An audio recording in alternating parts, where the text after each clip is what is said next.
यह कहानी है एक ऐसे बार की जिसके अंदर अगर तुम चले गए तो बाहर आने पर तुम्हें गोली मार दी जाएगी, लेकिन अगर तुम बार के अंदर भी रहे तो माफ करना, तुम वहां भी सेफ नहीं हो। यानी इसका मतलब आगे कुआं तो पीछे खाई। कहानी की शुरुआत में हमें एक बार को दिखाया जाता है जिसमें सर्जियो नाम का एक आदमी आता है। जिस समय सर्जियो बार के अंदर आता है, ठीक उसी समय एक आदमी बार से बाहर निकलता है और जैसे ही वो आदमी बाहर जाता है उसे कोई गोली मार देता है और उसकी मौत हो जाती है। यह देखकर आसपास के सभी लोग वहां से भाग जाते हैं। किसी को नहीं पता कि गोली कहां से चली है और सड़कें पूरी तरह से सुनसान हो जाती है। बार के अंदर बहुत सारे लोग होते हैं और उन्हें नहीं पता कि अब इन्हें क्या करना चाहिए। उसी वक्त एक आदमी जिसका नाम सेतुर है, वह पुलिस को कॉल करने की कोशिश करता है, लेकिन उसके फोन में नेटवर्क नहीं होता। अब बार के अंदर से एक आदमी उस मरे हुए आदमी को देखने बाहर जाता है, लेकिन अचानक उसे भी कोई गोली मार देता है, जिससे बार के अंदर खड़े सभी लोग बुरी तरह से डर जाते हैं। सभी इस बात से हैरान हैं कि किसी के फोन में नेटवर्क नहीं है। बार के अंदर एक लड़की होती है जिसका नाम एलिना है। वो कहती है कि हमें टीवी पर न्यूज देखनी चाहिए। जब ये लोग टीवी पर न्यूज देखते हैं तो इस हादसे के बारे में टीवी पर कोई खबर नहीं होती, और जैसे ही इन लोगों की नजर बाहर जाती है तो वहां से दोनों लाशें गायब हो जाती हैं और साथ ही उनका खून भी वहां से साफ कर दिया जाता है। इन सभी को कुछ समझ नहीं आता कि यहाँ पर क्या हो रहा है। तभी सेतुर कहता है कि मुझे लगता है कोई चाहता है कि हम में से कोई भी यहाँ से बाहर ना निकले। फिर सर्जियो कहता है कि हो सकता है हम में से कोई एक किलर हो, या हो सकता है हम में से कोई आतंकवादी हो जिसके पास कोई भयानक विस्फोटक सामान हो और पुलिस उसे पकड़कर मारना चाहती हो। ये सुनकर एक आदमी जिसका नाम नाचो है, वो अपने पैर से अपने बैग को छुपा देता है, पर सर्जियो उसे ऐसा करते हुए देख लेता है और इसके बारे में सबको बताता है। नाचो के बैग को ले लिया जाता है और जब उसके बैग को खोला जाता है तो उसमें से कपड़े और एक हार्ड डिस्क निकलती है। तभी नाचो कहता है कि इसमें ऐसी कोई भी चीज नहीं है जिससे किसी को भी नुकसान हो। वो कहता है कि मैं एक एड कंपनी में काम करता हूँ और हार्ड डिस्क में मेरे काम की फाइल्स है, लेकिन कोई उसकी बात पर विश्वास नहीं करता। एलिना उसकी हार्ड डिस्क को नष्ट कर देती है, पर हार्ड डिस्क के अंदर कुछ नहीं होता। नाचो को इस बात से बहुत दुख होता है। तभी नाचो देखता है कि सामने काउंटर पर एक ब्रीफ केस रखा हुआ है। वो सबसे पूछता है कि ब्रीफ केस किसका है। तभी सर्जियो कहता है कि ये ब्रीफ केस मेरा है, और इससे पहले कि सर्जियो ब्रीफ केस उठाता, इस बार की ऑनर लेडी ब्रीफ केस उठा लेती है। सर्जियो इस ब्रीफ केस खोलने से मना करता है, लेकिन तभी एक आदमी जिसका नाम इजराइल है वो उस ब्रीफ केस को खोल देता है और ब्रीफ केस के अंदर से औरतों के कुछ कपड़े निकलते हैं। जिससे पहले कि कोई कुछ समझ पाता, उसी वक्त इन्हें बाथरूम से एक अजीब सी आवाज आती है। जब ये लोग वॉशरूम का दरवाजा खोलने की कोशिश करते हैं तो दरवाजा अंदर से लॉक होता है। ये लोग किसी न किसी तरह से दरवाजे को खोलकर बाथरूम के अंदर जाते हैं और देखते हैं कि वहां पर एक मोटा सा आदमी लेटा हुआ है जो कि बेहोश है। दरअसल इस कहानी की शुरुआत में ये आदमी खांसते खांसते इस वॉशरूम के अंदर आया था और तब से ये यहीं पर बेहोश पड़ा है। इस आदमी के पास एक इंजेक्शन पड़ा होता है।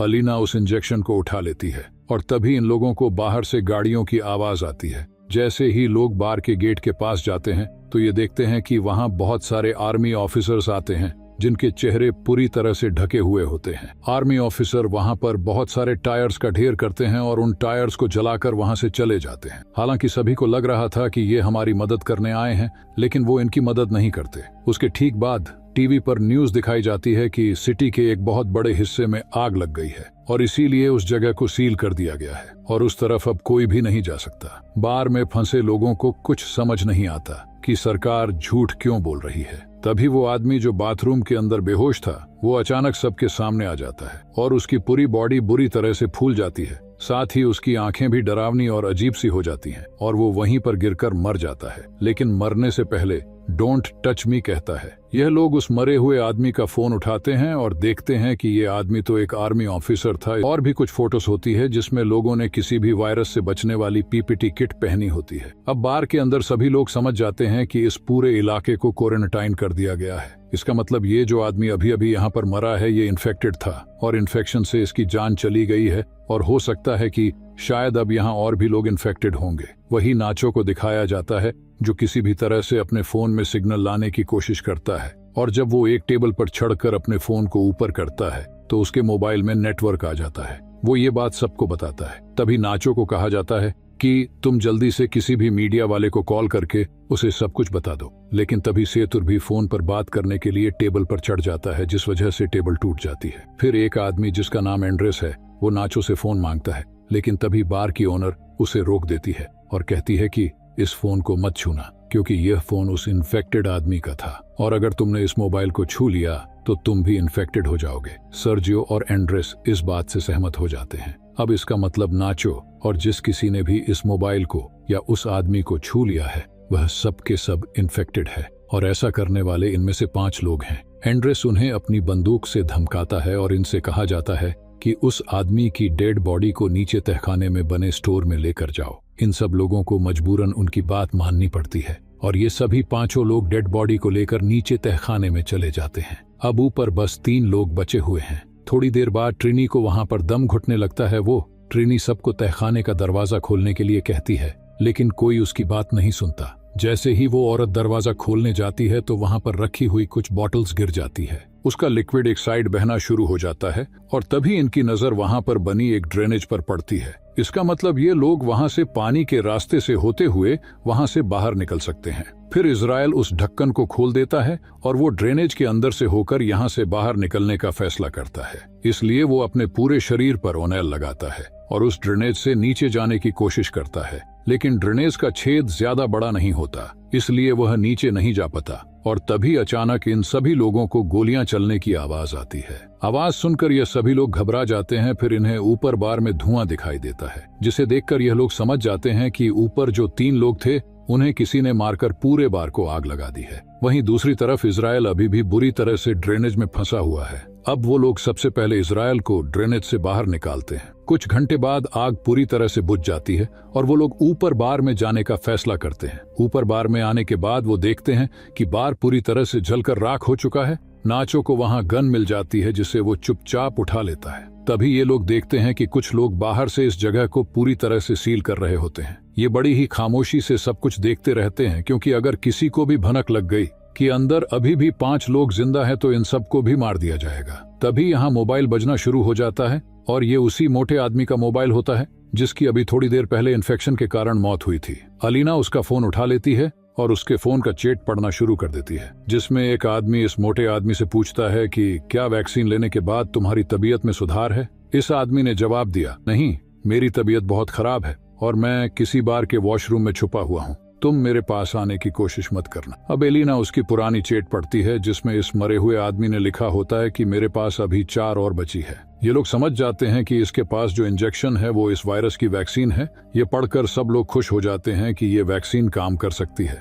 लेकिन फिर भी उनके मन में एक डाउट आता है कि अगर इस मोटे आदमी ने वैक्सीन ली थी तो इसकी मृत्यु कैसे हो गई। अचानक इसके बाद वो फोन बजना शुरू हो जाता है, पर इससे पहले कि वो फोन उठा पाते उसकी बैटरी लो होने के कारण फोन स्विच ऑफ हो जाता है। ये लोग किसी न किसी तरह से फोन को चार्ज करने की कोशिश करते हैं। वहीं एलिना कहती है कि इस आदमी ने चैट में कहा था कि इसके पास 4 और बची है, तो क्यों ना हम उस 4 वैक्सीन को ढूंढें। फिर ये सब नीचे स्टोर रूम में उसकी लाश के पास जाते हैं, लेकिन उन्हें तो वहां पर कोई वैक्सीन नहीं मिलती। इसके बाद फिर वो वॉशरूम में जाते हैं जहां पहले से ही इजराइल वैक्सीन के साथ बैठा होता है। इजराइल किसी एक से अपना बलिदान मांगता है क्योंकि वो सब 5 है और वैक्सीन सिर्फ 4, इसलिए इजराइल सबसे पहले एक इंजेक्शन निकालकर अपने आप को इंजेक्ट कर लेता है। तभी नाचो उस पर अपनी बंदूक तान देता है, लेकिन इजराइल फिर भी वैक्सीन अपने शरीर में इंजेक्ट कर लेता है, जिसके बाद नाचो और इजराइल के बीच हाथापाई शुरू हो जाती है। इजराइल नाचो पर हावी हो जाता है और उसकी गन को छीन लेता है। इसी हाथापाई के दौरान वैक्सीन इजराइल के हाथ से छूटकर नीचे तहखाने में गिर जाती है। ट्रिनी नीचे जाकर वैक्सीन को उठा लेती है, लेकिन तभी गलती से उसके हाथ से वैक्सीन छूट जाती है और नीचे नाले में गिर जाती है। अब ये बेचारे सोच रहे होते हैं कि वैक्सीन को नाले में से कैसे निकाला जाए। इन सब में से एलिना सबसे पतली होती है, इसलिए ये लोग उससे पूछते हैं कि क्या तुम अंदर जाकर उन वैक्सीन को ला सकती हो। पहले तो एलिना मना कर देती है, लेकिन फिर बाद में वह मान जाती है, जिसके बाद एलिना की बॉडी पर ओनेल लगाया जाता है और उसे उस छोटे से छेद के अंदर धकेला जाता है और बड़ी ही मशक्कत के बाद वो नीचे नाले में गिर जाती है। एलिना वैक्सीन ढूंढ लेती है। तभी नाचो वैक्सीन को एक तार पर बांधकर ऊपर भेजने को कहता है, लेकिन एलिना साफ साफ मना कर देती है क्योंकि वो जानती है ऊपर 3 लोग हैं और वैक्सीन भी सिर्फ 3 ही बची है। एलिना सबसे कहती है कि अगर तुम्हें वैक्सीन चाहिए तो तुम्हें नीचे आना होगा। फिर उसके बाद ये लोग ड्रेनेज के छेद को बड़ा करते हैं। तब तक एलिना बाहर का रास्ता ढूंढना शुरू कर देती है। थोड़ी दूर जाने के बाद उसे एक जगह पर रोशनी दिखाई देती है। सबसे पहले वो वैक्सीन को वहां पर बने एक गड्ढे में छुपा देती है। इसके बाद वो सीढ़ियों से ऊपर जाकर देखती है कि वहां पर बहुत सारी पुलिस फोर्स है जो कि बार में मरे उनके 3 साथियों को जला रही है। यहाँ से सीन शिफ्ट होता है और हमें दिखाया जाता है कि बाकी के 4 लोग जो ऊपर स्टोर रूम में थे वो भी अब किसी न किसी तरह से नीचे आ जाते हैं। इजराइल और नाचो के बीच एक बार फिर घमासान युद्ध शुरू हो जाता है और इस बार नाचो उस गन को छीनकर उसे वहीं पर गोली मार देता है। अब नाचो के पास गन होती है, इसलिए सब उससे डर रहे होते हैं। तभी नाचो सेतुर को अपने गन पॉइंट पर लेता है और एलिना को वैक्सीन देने के लिए कहता है। नाचो कहता है कि हमारे पास 3 वैक्सीन है और इसको मारने के बाद हम तीनों बच सकते हैं। फिर एलिना इन सबको बार की ओर ले जाती है जहां उसने वैक्सीन छिपा रखी थी। धीरे धीरे ये लोग आगे बढ़ते रहते हैं। नाचो और एलिना आगे चलते हैं जबकि सेतुर और ट्रिनी इनके पीछे चलते हैं। तभी अचानक ट्रिनी सेतुर को पानी में डुबाकर मारने की कोशिश करती है ताकि सारी दिक्कत ही खत्म हो जाए, लेकिन नाचो ट्रिनी को ऐसा करने से रोक देता है। पर ट्रिनी नाचो से कहती है कि तुम मुझे मार दो ताकि तुम सब वैक्सीन बांट लो और तुम्हारी जान बच जाए। नाचो ट्रिनी पर बंदूक तान देता है लेकिन वो गोली नहीं चला पाता, जिसके बाद ट्रिनी नाचो से गन लेकर यहाँ से थोड़ी दूर जाकर अपने आप को मार देती है। अब सिर्फ 3 लोग बचे थे और इनके पास इंजेक्शन भी 3 ही थे, इसलिए सब एक एक इंजेक्शन ले लेते हैं। पर इससे पहले कि यह लोग अपनी बॉडी में इंजेक्शन लगाते, यहाँ पर इजराइल आ जाता है जो अभी भी जिंदा होता है। इजराइल पीछे से सेतुर पर हमला करके जान से मार देता है। अब इजराइल को गुस्सा आ जाता है और वह नाचो और एलिना की जान के पीछे पड़ जाता है। तभी नाचो और एलिना को सामने सीढ़ियां दिखाई देती है। वह दोनों सीढ़ियों पर बढ़ते हैं, पर तभी एलिना से वो इंजेक्शन छूटकर नीचे गिर जाता है। अब क्योंकि इजराइल भी उनके साथ सीढ़ियों पर चढ़ रहा है, इसलिए वो नीचे नहीं जा सकते। नाचो जल्दी से अपना इंजेक्शन एलिना को दे देता है। फिर इजराइल नाचो के पैर पड़कर उसे नीचे खींच लेता है, जिसे दोनों के नीचे गिरकर मौत हो जाती है। एलिना के पास अब जो वैक्सीन बचा है